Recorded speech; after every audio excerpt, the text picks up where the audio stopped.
Mga katropa, pakita ko nga pala yung pinadala sa atin ngayon, para daw hindi na tayo mahirapan na mag-vlog at the best 'to kasi para yung vlog natin, maliwanag yung, ating, pagsasalita sa audio natin, sa cellphone natin, wireless mic 'no.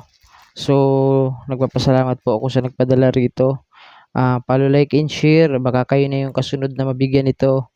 So, napakaganda raw nito, pinadala 'to sa atin. God bless po sa nagpadala sa atin. Maraming maraming salamat po. Tingnan natin mga tropa. Thank you so much po ma'am sa nagpadala po sa atin. At napakaganda po ito at magagamit po natin ito sa pagba-vlog. Iyon. Wow, ito na yun siya. So, may try natin 'to mga tropa. Wow. Grabe, napakaganda. So, checkin natin kung ano yung laman niya. Ayan mga tropa, check natin.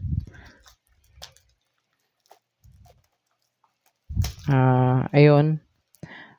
Yung ano niya, connector, isasaksak mo lang siya doon sa ilalim ng cellphone natin. Ayun, double wireless mic na to. Kapag may interviewin ka, pwede mong ilagay sa dibdib niya.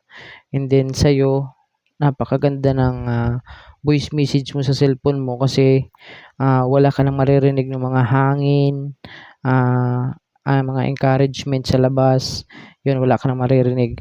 Hindi tulad ngayon sa nagbablog ako ngayon, ito, ngayon is may maririnig kang hangin kasi may electric fan. Ito, pag gamit mo na to, mga tropa, wala ka nang maririnig na hangin. Hangin na yan, yung hangin, yung electric fan, wala ka nang maririnig niyan.